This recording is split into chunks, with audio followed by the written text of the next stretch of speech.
If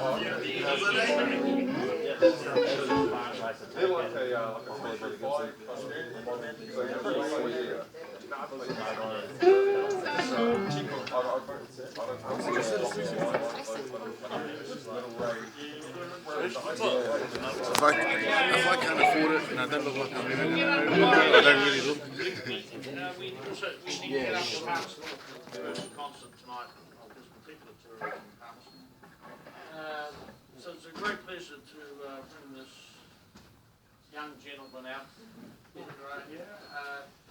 He's just flown in today from San Francisco, so I picked him up off the plane at 9:30 this morning, and got him into the hotel. He said about an hour in the room, and I picked him up to bring him out here. And then I'll throw him in my van and drive him up to Palmerston. So actually play again with the big band, which he hasn't heard any of the music, and you'll just take it apart. So by tomorrow night, the ones who are coming tomorrow night, we'd have had a rehearsal tonight at Palmerston North. So I first met Chris. I had a series of tours I did years back called the World Blues Review, where we had a whole lot of different people who came out, Robin Ford, people like that. But through some mutual friends of mine in San Francisco, great bass player Wayne Pate, who's with Robin Ford, and spoke with many of those sort of people. Dave Matthews, keyboard player, he was now with Santana, but he was with Heather James and Tower of Power. And another guitar player, Andy Karen, was the one who turned me on to Chris was playing, and he came out on the first tour, and he's come out a couple of times, and he's also done a tour with me. So what we thought we'd do is get him to play something that, it's amazing he all went to that side. Hide in the corner, yeah, right. What's this? So, My hand's over here. we thought we'd play something. We really want to keep it reasonably sort of free, loose, so you can ask some questions once you've heard him play and get a handle on the sort of style he plays. We've got questions about that. I'll get him to talk about his background and what he's done musically and how he approaches playing what he does. So would you please welcome Chris Cain.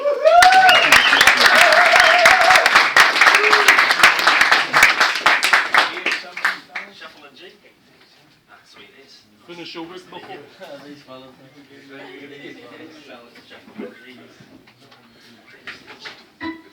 Thank you very much, everybody.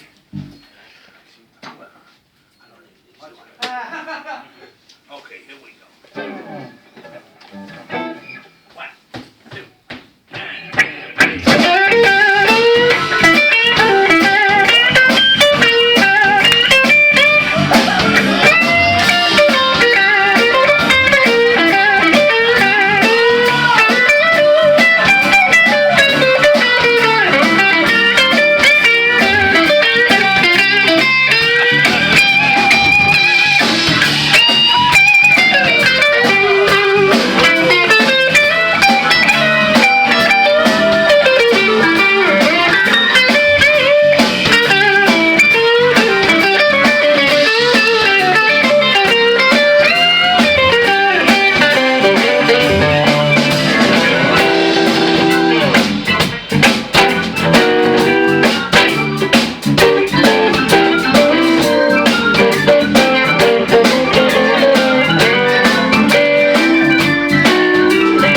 Snuffle, test the mic, snuffle.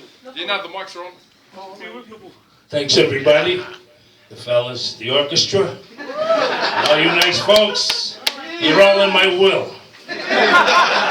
Could be any minute. You guys are expecting big things from me this weekend. Play something else. Yeah.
Wow!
thing. I think basically, I think if we can get some Chris, you did the blues concert. How long ago was that? At the St James? Not St James. In last term, yeah, so about 3 weeks ago. 3 weeks ago. Yeah. So what was the material you used? Very broad spectrum because we had singers, Yeah. guitarists. Yeah. By who? What sort of? B.B. King, Robin Ford, Yeah. a range, yeah. Any questions? Okay, I'm out of it.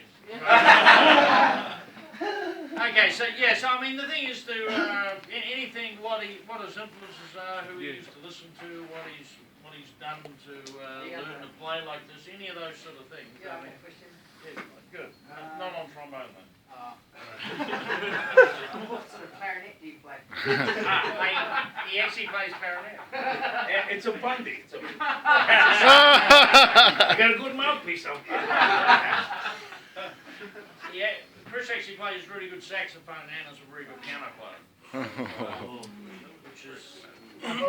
Which is unfortunate because he plays the hell of a great blues guitar and sings fucking Excuse my French.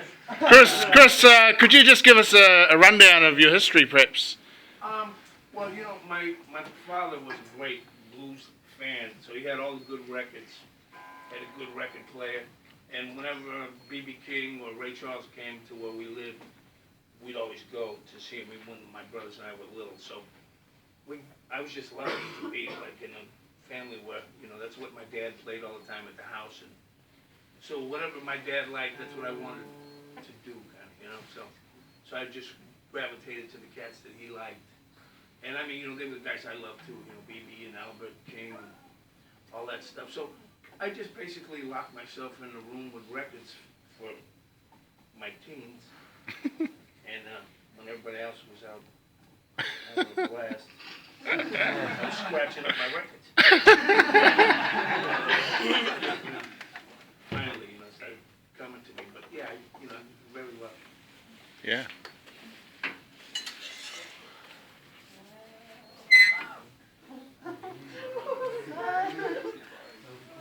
Did you go to study? Yeah, I did. I went to San Jose City College. It was a little community college where I lived. And I got really good teachers that were, you know, they were jazz guys and classical people, but they kind of took me under the wing and, you know, just took extra time with me because I was a blues guy that didn't really know what the heck I was playing, but I was playing these things, you know. So they were really, I mean, really kind and influential, just me being able to kind of explain what the heck I was doing, you know.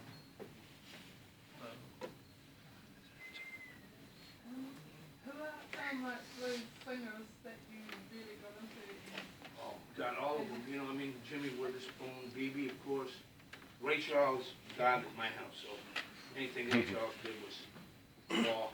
And who have you worked with in terms of most of who have you sung with or performed with? Oh, I played with Jimmy Witherspoon, played with a lot of my favorites like Albert King and things like that. Yeah, you know, he was a really good friend of mine, and every time I would go to Memphis, he would come to my dates, you know. I just pinch myself every time because, I mean, all his pictures were on my wall, you know. It's the truth.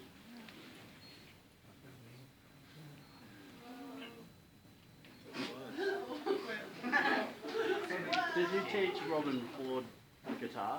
Did I what? Did you teach Robin Ford guitar? Was that a thing or nah? No, I just made that up, man. Oh, did you?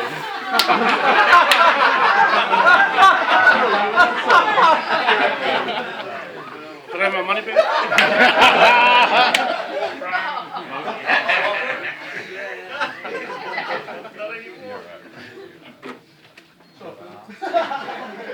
How do you juggle your life as a musician and family life? Well, I mean, I have a dog that, you know, it's easy peasy. He doesn't even care if I leave sometimes. He's eating another one. So just you that plays, or you and your brothers? Well, no, my brothers, but you know, they know all the music I know. They love it all. It's just I was the only one that really, you know, locked myself in a room with the thing. But I think if they would have, they'd be way better than me. Could you tell us a little bit about your first gigs, how you first got a break and got started? Well, you know, it was really, I was just trying to get some gigs around the town that I live. So I borrowed this money and I made a record, because back in the 80s, you know, still if you had a record and you gave it to the club, they, you know, they think you're doing something. If you give them a tape, they lose it. So I started, maybe we get more dates if we made a record. So I made this record, and then immediately we're like in Belgium playing these festivals and things, you know what I mean? I just wasn't ready. Because, I mean, you know, suddenly in Belgium, nobody was saying no to anything. I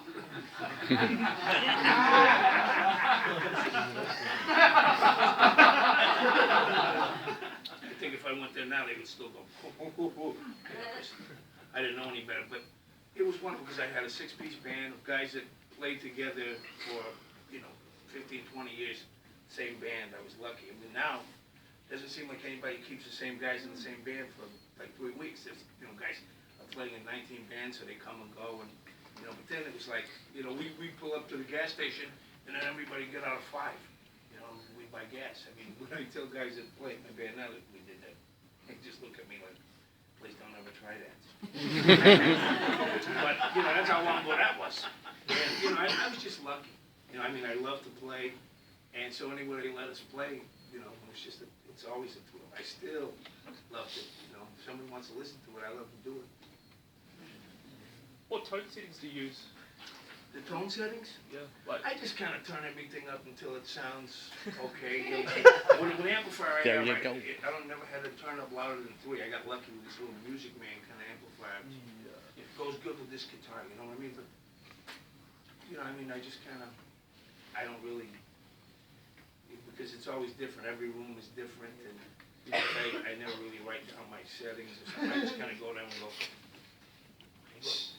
Yeah. Sure, Dan. What was the first electric guitar you got, and how old were you when you got it? Well, my first electric guitar was really my dad's guitar, and he showed me how to play Baby Please Don't Go in the key of E, like when I was 8 years old. Around the same time I was learning how to tie my shoes well. And so he showed me that, and he always had his guitar there, so I could always play it anytime I wanted to, you know. And so that was just lucky that I had that. And then when I got to my teens, my mom got me area. It was like a semi-acoustic kind of thing, like a 335, but it was like, you know, $75 guitar at the pawn shop. I was thrilled, you know, and that just started the whole thing, you know. how long are you in New Zealand for? I'll be here for, I think, 8 or 9 days. Until they catch on, they might. Come by my house. Was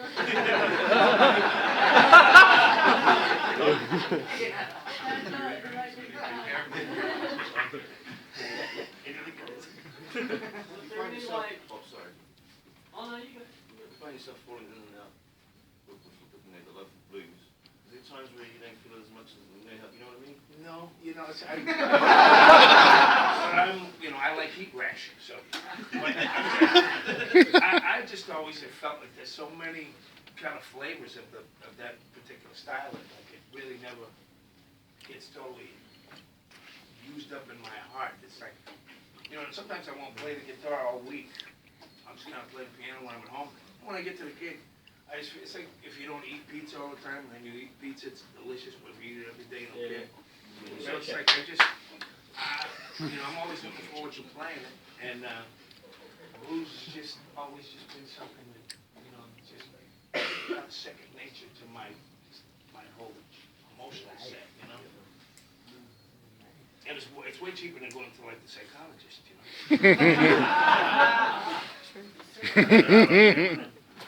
No couches. Was there any like defining point that you can like go to play band or like, yeah, this is what I want to do for the rest of my life? I think right in the beginning, even when I was a little kid, I mean, I would go to my brother's house because he had the big record player, and I mean, I knew all the solos to these records, so I'd go there and I'd just be playing in the corner to the records, you know, while they were raising hell. And I loved doing that then, you know what I mean? It was like if somebody wanted to listen to it, I wanted to do it, you know. And so the defining moment for me was just the fact that I figured out I could kind of plug my emotions into it and really feel some things, you know what I mean? Instead of just remembering the licks that I wanted to play. It was like I suddenly was going into a place where I was actually kind of playing what I was feeling, and it was, you know, that was, I can't even explain what that was like, you know what I mean, but it was definitely huge, because I went from just trying to remember these patterns and string them together to kind of just using it as the way to write my letters, you know? It's like, and that was giant.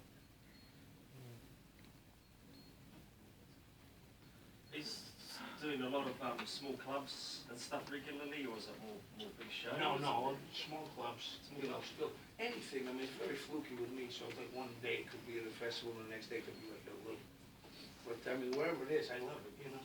I mean, I always feel lucky that it happens, you know, that was another one, you know? Is work hard to get in the States as a musician? What's it like?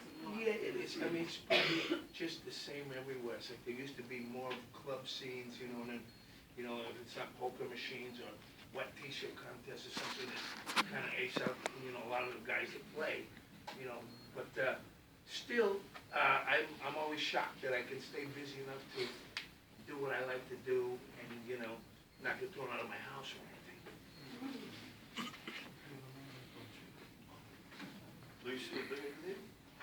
Yeah, I mean, you know, it's, and the funny thing is now it's like, it seems like blues cruises and things like that, instead of like going to the club, it's like on a cruise ship with all the blues guys, you know what I mean? Which can be fun. Who's steering this thing? How many guitars do you have? I just have I maybe have like 6 or 7 guitars. And I mean, I was always a guy that only had one guitar, never had any extra strings or fumes, or, you know. So I was always a guy that, like, when the string would break, then he would just end the gig with 5. You know what I mean? So I never had another guitar. Mostly I would play the guitar that I had until it just was used up, and then it would go to dry dock, and then I'd get another one that stayed in tune. And, you know, but I have like maybe 5 or 6, you know, guitars that are all, you know, I could, but I'm just so used to playing this thing that, you know, if I get a Les Paul or whatever these other ones are, it just feels, I mean, this one I can play in my sleep, I think, but, I don't really have tons of guitars that, you know, I love them, but they're like cars now, you know, they're all $30,000, whatever. They don't make any of the good guitars for, like, just guys that want to play, you know, you gotta be. Again, alongside Senator Terry Brown McGee. Oh, you know, I did a thing, it was a special tribute to Brownie McGee while he was there, when we do Brownie McGee tunes, you know what I mean? And his whole family there. I mean, I was, you know, I'm thinking, you can't blow this, you know, but he's sitting right there in the chair, but he's wonderful, very kind person, and I mean, you know, put up with my version of his tune.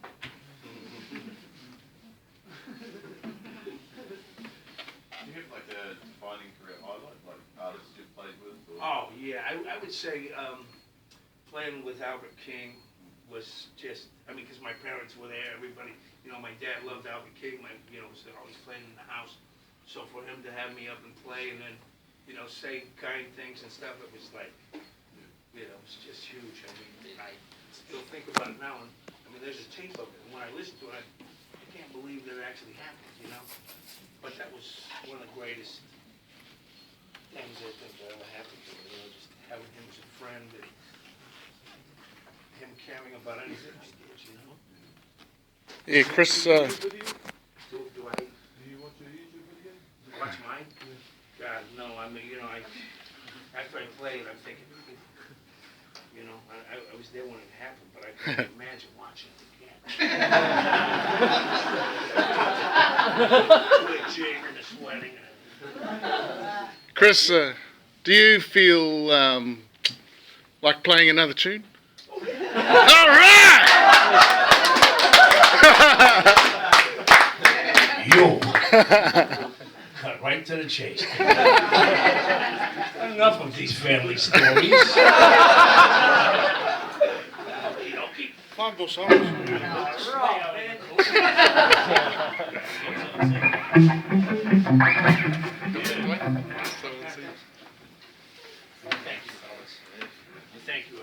Appreciate it. Thank you. John and Phil, turn up. John and Phil, turn up. John and Phil, turn up. Notice John's teeth are wonderful.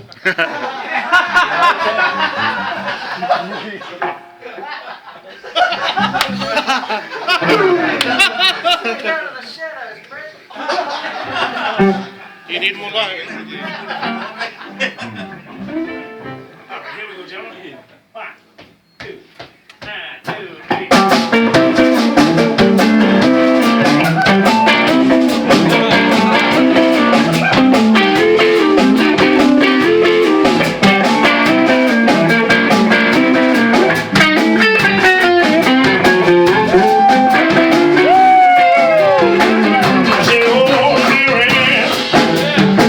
You know you sure look fine. When I woke up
One more. One more. One more. One more. One more. One more. One more. One more.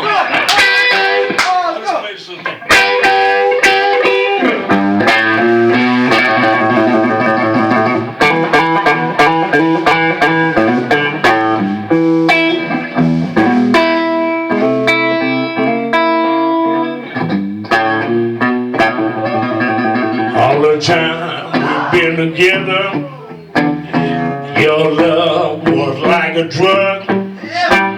It's so mean and downright evil. Till I've got to pull the plug. I'm going through a love detox, baby. Trying to get you off my mind.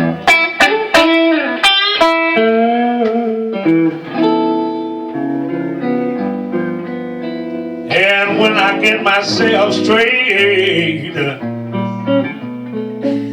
gonna leave this mess behind.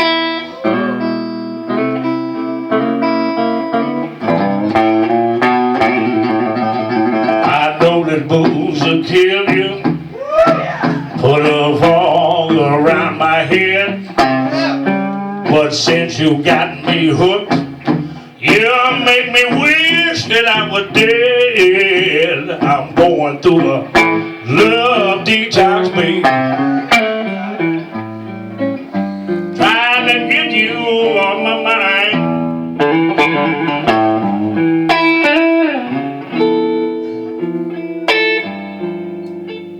And when I get myself straight,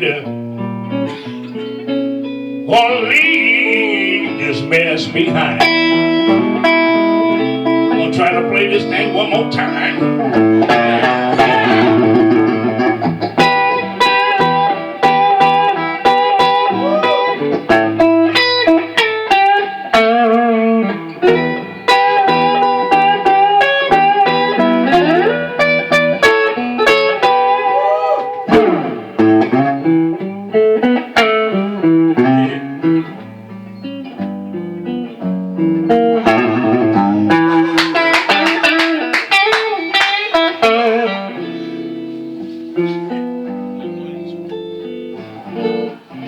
Always like that part right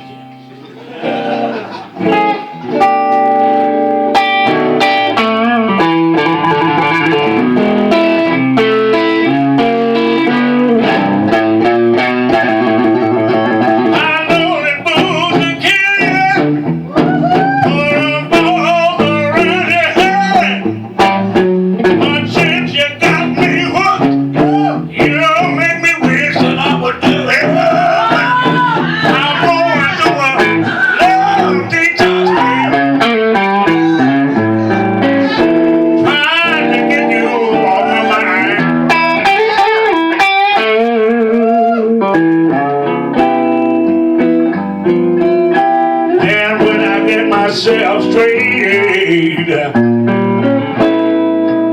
Wanna leave this mess behind. Hey, baby.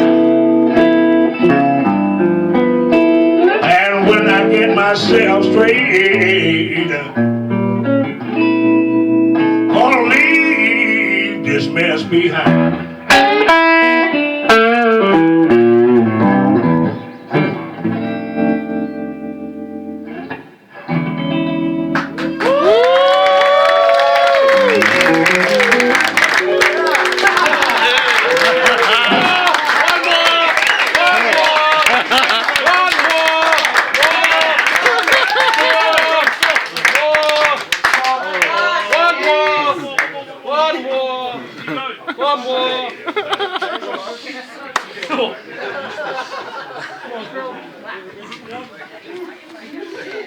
Everybody, let's just give one big glass.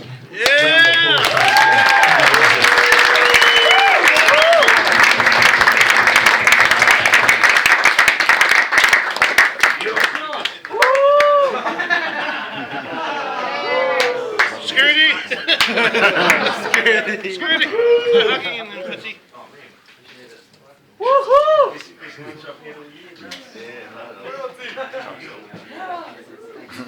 Yeah, on the hook.